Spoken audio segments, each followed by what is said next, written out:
नमस्कार, मैं विकास और आप देख रहे हैं चौकस भारत। देखिए, आज एलजेपीआर के द्वारा मिलन समारोह रखा गया था। इस मिलन समारोह में बिहार के कई कार्यकर्ताओं ने चिराग पासवान की पार्टी के दामन थामा है। इन्होंने कहा कि हमको चिराग पासवान के साथ मिलकर बिहार फर्स्ट और बिहारी फर्स्ट बनाना है। और इसी में मुख्य गेस्ट के तौर पर चिराग पासवान जैसे ही हॉल में शिरकत करते हैं, मानो सूखे में बरसात आ गई है। जिस तरह से कार्यकर्ताओं और जितने भी बिहार से लोग आए थे, समर्थक आए थे, उनके चाहने वाले आए थे, सब ने लगातार चिराग भैया जिंदाबाद और नेक्स्ट सीएम चिराग पासवान के नारे लगे। और चिराग पासवान भी पूरी तरह गदगद हो गए। उन्होंने बोले कि यही जोश, यही ताकत मुझे हर विपरीत लड़ाई में लड़ने की, हर संकट में मुझे लड़ने की ताकत देती है। आप लोग की आवाज़ और जोश ही हमारी सांस है। चलिए सुनवाते हैं क्या कुछ बोल रहे हैं चिराग पासवान।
चिराग पासवान की ताकत है, चिराग पासवान की सांसें हैं, चिराग पासवान के लोगों में बैठा हुआ है। यही जोश ने आज चिराग पासवान को विपरीत परिस्थितियों में भी जीवित रखा। आज जब मेरे कई अपने और तमाम राजनीतिक दल इस षड्यंत्र में लगे हुए हैं कि कैसे चिराग पासवान को समाप्त कर दिया जाए, चिराग पासवान की राजनीतिक हत्या कर दी जाए, तो ऐसे में यही जोश और आदियों का यही साथ होना चाहिए।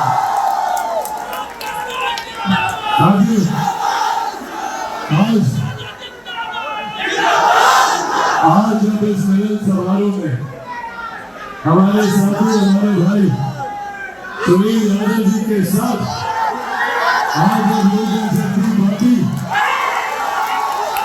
आगे बढ़ने का काम कर रही है, ऐसे में जरूरी है कि बिहार में अब कम से कम जात पात धर्म मजहब से उठकर सिर्फ और सिर्फ बिहार को फर्स्ट और बिहारियों को फर्स्ट बनाने की बात होनी चाहिए। आज जिस भारी संख्या में आप लोग यहाँ पर मौजूद हैं, बल्कि हम तो आग्रह करेंगे कि अगला कार्यक्रम, ये हॉल बहुत छोटा पड़ गया भाई आपके लिए,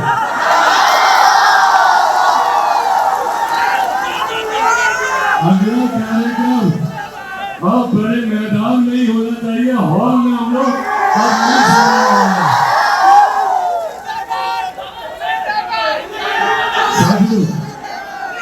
आज बिहार एक बदलाव की दहलीज पर है, जहां एक तरफ पिछले 33 साल का हम लोगों ने कुशासन का अनुभव किया। आज की तारीख में बिहार में जो महागठबंधन की सरकार है, पिछले 33 सालों से यही सरकार बिहार का नेतृत्व करती है। इसी गठबंधन के अलग अलग घटक दल के नेता बिहार का प्रतिनिधित्व करते हैं। पर आजादी के 75 साल के बाद भी अगर आज भी बिहार एक पिछड़ा प्रदेश कहलाता है, अगर आज भी बिहार एक विकसित राज्य नहीं बन पाया, तो उसमें एक बड़ा योगदान इस 33 साल की महागठबंधन सरकार का। जिन्होंने सिर्फ और सिर्फ बिहार में जात पात धर्म मजहब की राजनीति करने का काम किया, सिर्फ लोगों को जातियों में बांटने का काम किया, भाई को भाई से अलग करने का काम किया, कभी दलित को महादलित किया, कभी पिछड़ा को अति पिछड़ा किया, कभी अगड़ा कभी पिछड़ा, कभी हिंदू कभी मुस्लिम, कभी महिला कभी पुरुष, सिर्फ जातियों की इन्होंने बात की। और परिणाम आजादी के 75 साल के बाद आज भी बिहार का युवा शिक्षा रोजगार के लिए दूसरे राज्यों में जाने के लिए मजबूर है। आज भी हम लोगों को अपने राज्य में वो सम्मान नहीं मिलता, अपने ही राज्य में हम लोगों को अधिकार नहीं मिलता। आज भी जब हम लोग हमारे छात्र सड़क पर उतरते हैं अपने अधिकारों के लिए, तो हमारे छात्रों के ऊपर लाठियां चलाई जाती हैं। हमारे शिक्षक जिसको हमारे संस्कारों में शिक्षकों को भगवान से बढ़कर दर्जा दिया गया, हमारे संस्कारों में सिखाया जाता है कि सामने भगवान खड़े हो और बगल में गुरु खड़ा हो तो पहले जाकर अपने गुरु के चरण स्पर्श कीजिए।